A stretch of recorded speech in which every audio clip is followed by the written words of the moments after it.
It is September 5th, 2024, and with just 60 days separating us from election day here in the US, there are countless questions as you have the Biden administration trying to make Russiagate happen for a third election season in a row. And as you have Donald Trump, someone who is still facing a number of lawfare cases, including sentencing for the case that he was convicted in earlier this summer, he is going up against Kamala Harris, someone who was never voted for, yet she is the nominee of the Democratic Party. So, where does that leave the American people? Where does that leave us when it comes to not just the top two contenders, but also the third party candidates here in this country? I mean, when you have nearly half of the American voters saying that they identify as independents, there's a lot of questions about who they're going to turn out for and if they're going to turn out come election day. So we discussed all that and more earlier with a special guest. Let's take a listen to that conversation now. Joining me now to discuss is Clint Russell, host of the Liberty Lockdown podcast. Clint, thanks so much for taking the time to join me. Oh, thank you for having me. It's a pleasure. Now, I want to get your take on kind of where the U.S. political realm stands right now. I know that we're coming up to the upcoming presidential election. We've got a debate between Kamala Harris and Donald Trump in just a few days. But how do you see kind of the landscape and where the contest actually stands right now? Boy, that's a multifaceted question. Well, first off, I think that the polling and everything is kind of nonsense because it's still too early before the election, and I think most people that aren't like probably you and I live their normal lives and they don't pay a lot of attention, and they might really pay attention with the debates or a week before the election. So I think a lot of people probably haven't really tuned in yet. So I don't think the polls are telling us much, but according to the polls, it's neck and neck. Trump is slightly up, it looks like, at this junction. And I that's kind of like the vibe that I have based off of friends, family, things like that. But who knows, honestly, like that I live in my own little ecosystem, and that could be totally wrong. I just tend to believe, given the economic conditions, the inflation that we've languished under for the past few years, the entire fallout of the COVID era, I'd be surprised if the American people go, well, I'm not happy with Joe Biden, but his vice president will do for the next 4 years. I find it hard to believe that they'll do that, but you never know. We're about to find out. Yeah, it's been kind of fascinating to watch this, and I know that there was a lot of frustration. And to be fair, anyone paying attention to Joe Biden would know, one, he's not running this country. Two, these concerns about his mental state did not just start with that debate that he had with Trump back in June, but according to the mainstream media, that's when it all magically started. And then it was almost as if they said, okay, we need to replace him. Oh, let's get Harris. She can replace him. And people are excited about that, right? They're excited that there's someone new, that it's a woman jumping into the race, completely ignoring the fact that no one voted for her. There was no actual democratic process to put her in place. And yet everyone's just going along with it.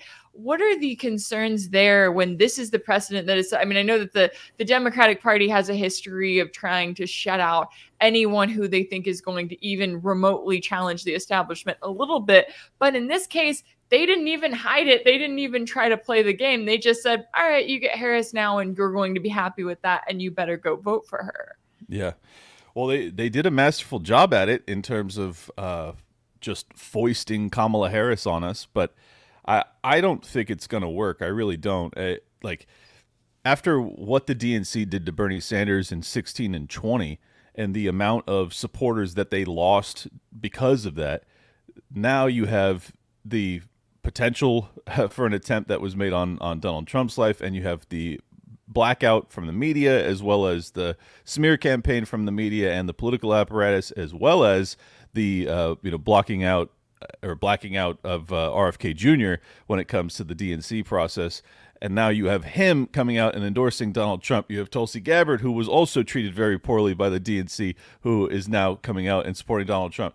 I just feel like they are shedding millions and millions of their supporters. Like that, it doesn't come close to being, 10% or 20% of their supporters. No, most people are still not waking up. Most people are still not going to realize that they're being abused by their own political party. But there are millions that are adamant, big, outspoken supporters, particularly of RFK Jr. But Tulsi Gabbard's got a huge support as well. I say as a libertarian, both of them have a lot of popularity amongst my people. So I think you're going to see big numbers come from the moderates and the the center left, what I consider the good liberals, the people that used to really care about censorship and ending wars. I think you're going to hear from those people, and they're going to be voting for Donald Trump, which is the weirdest thing imaginable. But I think it's coming. Yeah, and I'm glad that you bring that up, because it's been kind of interesting to watch. Because I know when Trump ran in 2016, he was really running as the anti-establishment candidate, right? He was going to get in, end the wars. And then we saw 4 years of Trump in which that didn't actually happen. I mean, I know that his base argues like, well, he didn't start any new wars. And I'm going, well, yeah, but he could have done a lot more than he did, right? There was still plenty of bombing in the Middle East. There was still keeping troops illegally in Syria and on and on. Yep. But when it comes down to the position that Americans are in, where it's like we want an anti-establishment candidate, right? We want someone who's going to go into Washington and is going to literally drain the swamp this time around. What do you make of kind of that resurgence of support surrounding Trump, even after the 4 years that we did see with him? Is that almost kind of fueled by Democrats and by everything that they've thrown at him with all of these different lawfare cases that people think, oh, hey, he's more anti-establishment than maybe I thought he was when he was in office? Well, yeah. I mean, it has forced me, someone who is absolutely furious with Donald Trump for what transpired in 2020. The name of my show is Liberty Lockdown. I could not be more upset with what happened in 2020. And they're forcing me, of all people, to reconsider whether or not I might vote for Donald Trump. I ran for the vice presidency under the Libertarian Party. You should not have a chance of getting my vote. You shouldn't have a chance.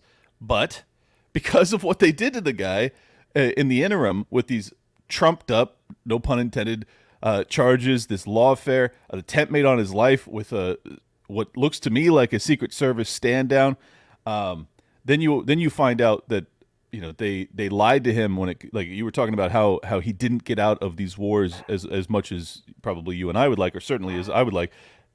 He was lied to by his generals.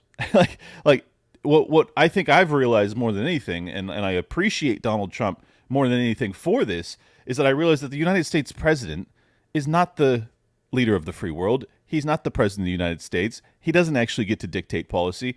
There is a establishment, whatever you want to call it. Mike Benz calls it the blob. There's a lot of names for it. The deep state, Trump refers to it like that. I usually call it, something like that. But I think that's what we're up against. And from my vantage point, regardless of my disagreements with Donald Trump, and there are many, I look at Kamala Harris as a direct conduit to the regime. Like, she is their chosen one. How can I possibly want the chosen deep state asset to win? Well, the answer is no. I do not want her to win.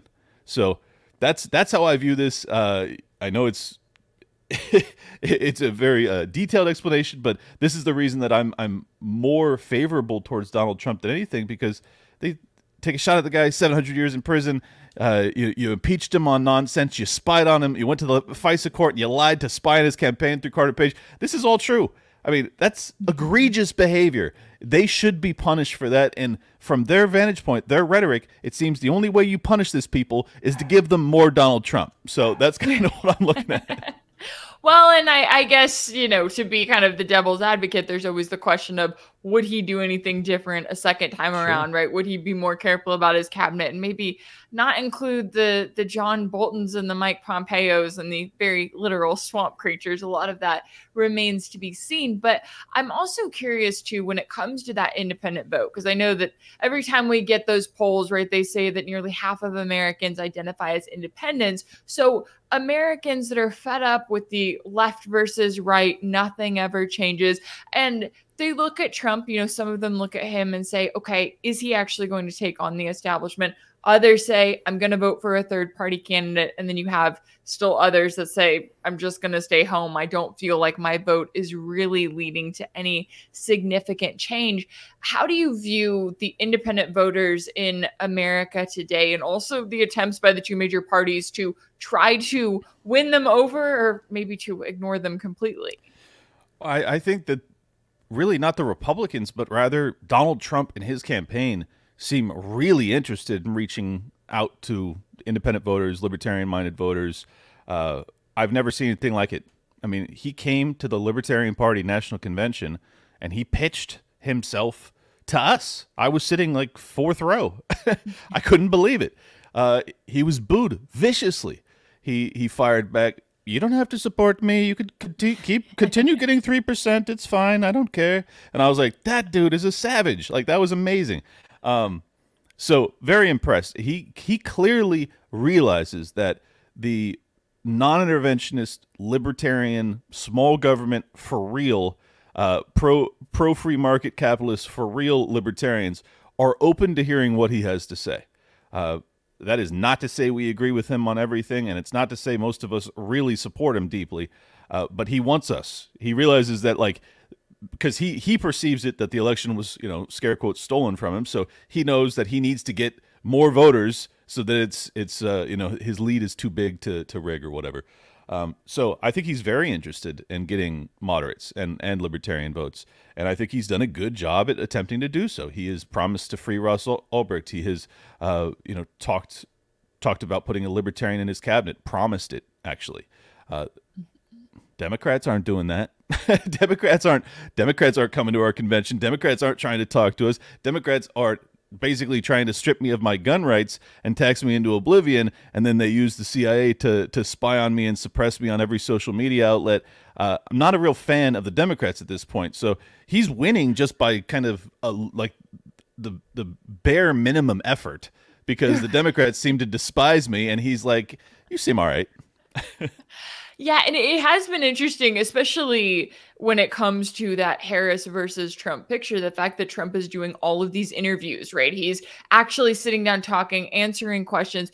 And then Harris, it's like you get the one CNN interview. And even then, when I'm like, you have Dana Bash, and yet she's sitting there struggling to answer questions or saying, oh, next question, I'm not answering that. And you're going, okay, who is advising you, right? Who is in your ear? It's just, it's interesting to watch from that perspective of being, I would say I lean more libertarian, right? So I'm in that realm of going, okay, I don't like either one of these big parties, but yet watching the Democrats fumble this in such a way, it's like, exactly what you're going to get from Trump. And yet they don't even seem to really be trying on a number of levels in which I think that they could arguably try to really get votes. One of those ways could be really pushing for a ceasefire in Gaza, realizing that that is an issue that is very big with their voters, and they don't even seem to really be caring about that.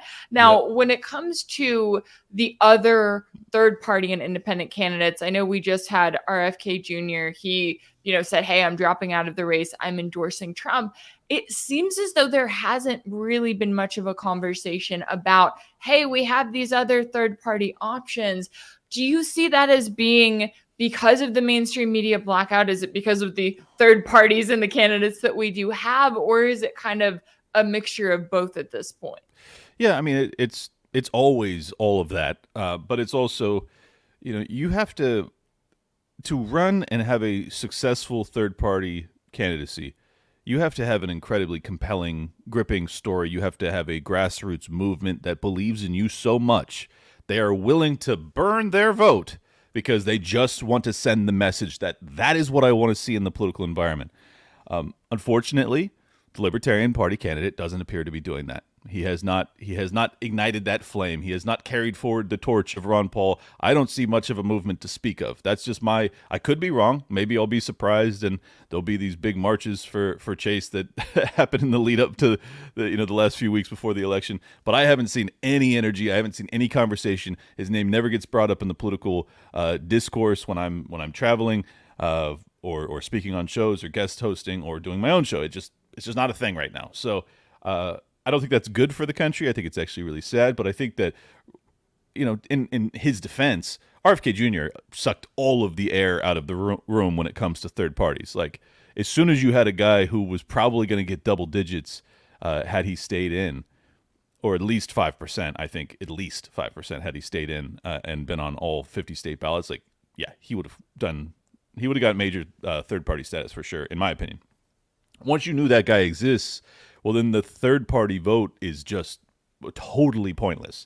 Because if you want to break the duopoly, well, then just cast your lot with RFK Jr. and get it done. Like, this is your once in a lifetime opportunity. So that was kind of where I was leaning. I didn't tell my audience this because I didn't want to get yelled at, but I was very close to voting for RFK Jr.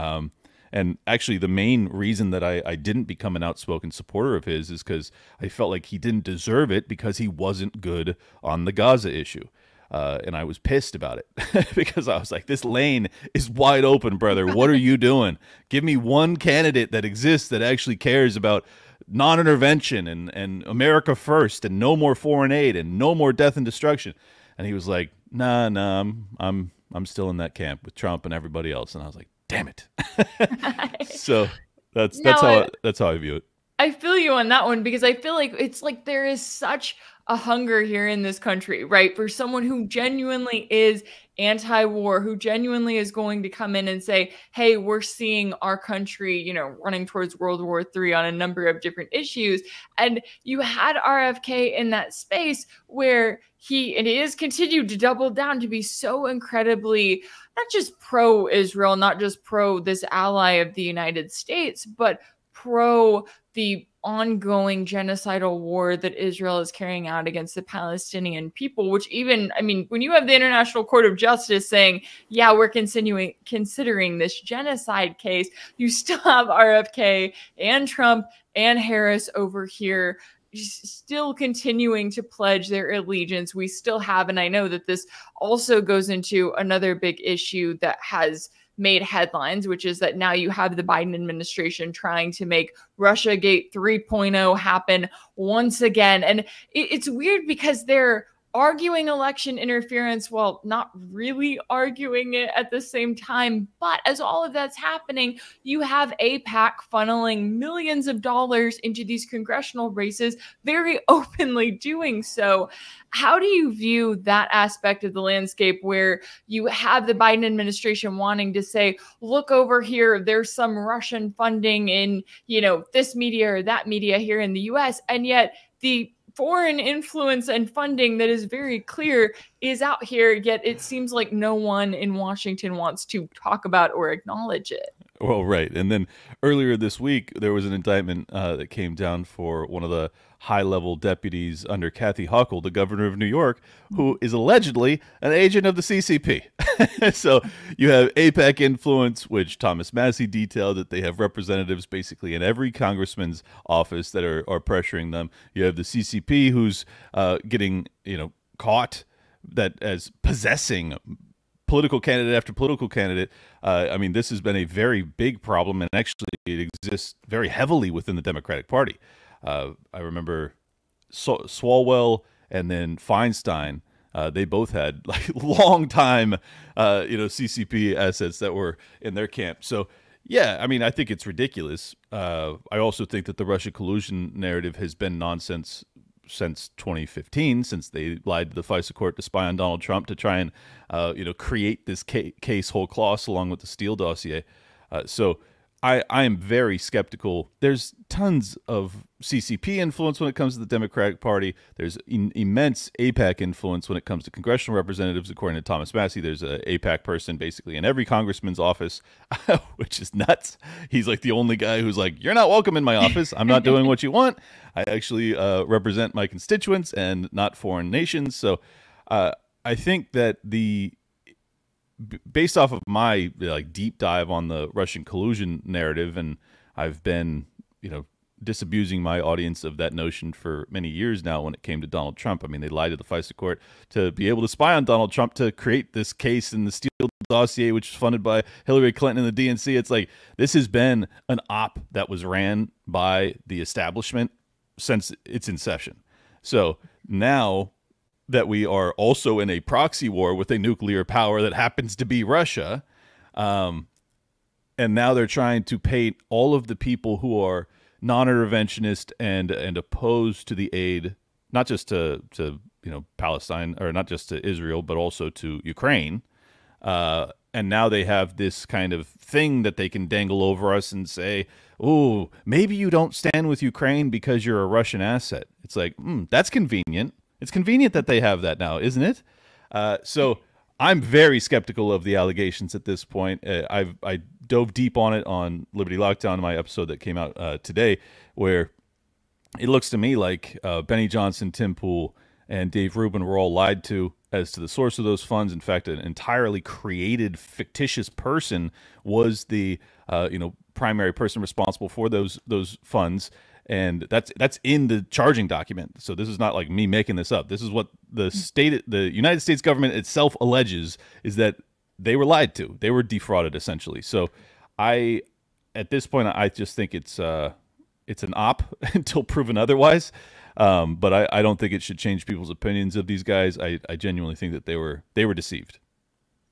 Yeah, and it's interesting too, because when I was looking at the documents that were put out there, and they were kind of talking about this Tennessee-based media company, and then I was getting on Twitter or X and watching some of the commentary there, and you had people drawing the lines and saying, oh, we think that this is Tenet Media. And that's the first thing that they were doing, is they were looking at these individuals and going, have they ever, right? Has Tim Pool or Benny Johnson, have they ever been critical of Ukraine or critical of U.S. support for a proxy war against Russia? And then they immediately say, oh, that must be because this funding, and then it came from here. And it's like, it's so frustrating to watch it on my end, because I know that there are still people that believe this, right? There's still people who latch onto that narrative and say, oh, yep, we should only focus on this one thing, and what I'm being told by the government, I have to believe it this time because they were so honest and truthful every other time.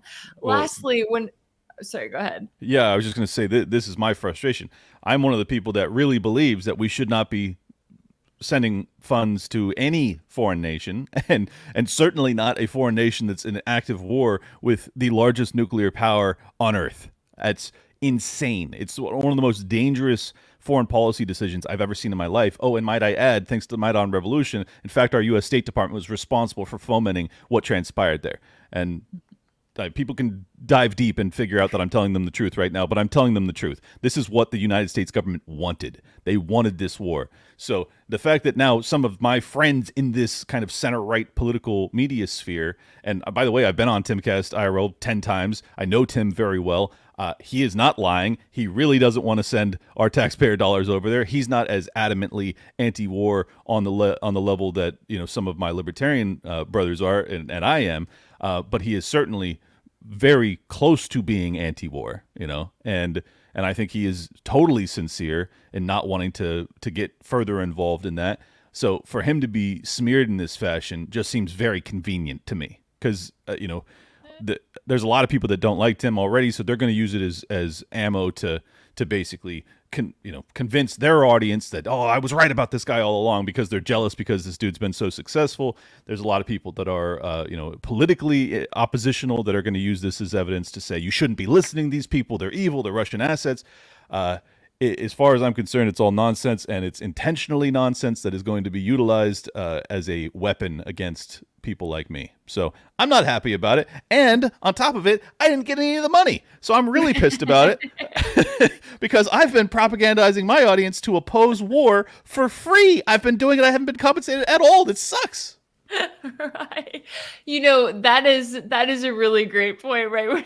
It comes down to it. And it's interesting to me. The last thing I will say is I know that, when it comes to that U.S. involvement, I mean, the U.S. right now is completely propping up the government and the military in Kiev. They're, propping up the I know that they're helping with Social Security and individual businesses. And it's like when you get to that level, the US is acting like this is an extended arm of our country. Oh, that none of us voted for, right? None of us got a chance to say, oh, there's a referendum for we're going to add Ukraine as, another state, and we're going to support everything that happens there while also going to war with, as you were noting, a very powerful country when it comes to Russia. Now, we gave Ukraine F-16s, for God's sakes. I mean, we're allowing them to strike inside of Russia. This is not just like people aren't even paying attention because it's been going on for 2+ years now. People are just kind of exhausted and tuned out. But like this war continues to escalate. This is extraordinarily dangerous. I was very fortunate to get a pre-release of Scott Horton's book called Provoked, how the war between Russia and Ukraine began, and it is a absolute masterpiece. So I really understand the ins and outs of this war.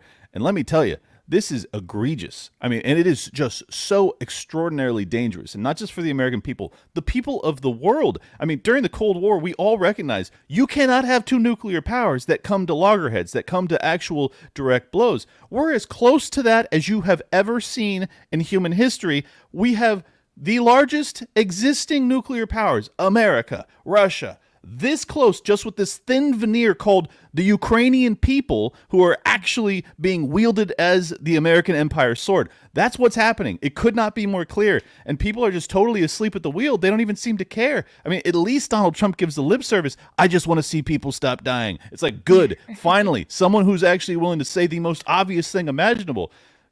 Biden and Harris don't have a word to say about it. They couldn't care less. Just, Putin's aggression, blah, blah, blah, totally unprovoked. It's like, it's all a lie.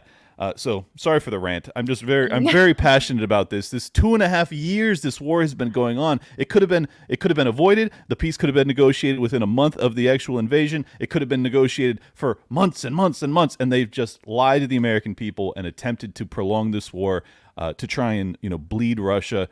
It's super dangerous. It's the same thing when it comes to Israel versus Palestine. There could have been negotiations. Peace could have been had if we had actual peacemakers in the U.S. State Department. But Tony Blinken, Victoria Nuland, all of these blood-soaked monsters, they have no interest in peace. They're just total frauds. They're total liars. And I couldn't be more pissed about it. And I'll get off my soapbox. Sorry. No, I appreciate it. And I know that, when it comes to the American public, where they stand, it's like, they need to be aware about what's actually happening, and also the effect that our foreign policy here in this country is having on us and on the world and on the United States standing in the world, because none of what the US has done, well, certainly over the last 2 decades, but especially in the last several years, has put us in a position where we are going anywhere good. And I really appreciate you taking the time to join me today to break down all of the latest here. Clint Russell, host of the Liberty Lockdown podcast. Thank you so much for your time and insight. Thank you, Rachel. Anytime. If anything in this video resonated with you, be sure to like it, share it with your friends, leave a comment. And as always, don't forget to subscribe. And if you want to keep up with all of my work, make sure that you're subscribed to my page on Substack. That's rachelblevins.substack.com. If you want to support my work, you can also check out my page on Patreon. That's patreon.com/rachelblevins. That's where you can sign up as a monthly paid subscriber and join the community there. As always, thank y'all so much for all of your support, and I'll see you next time.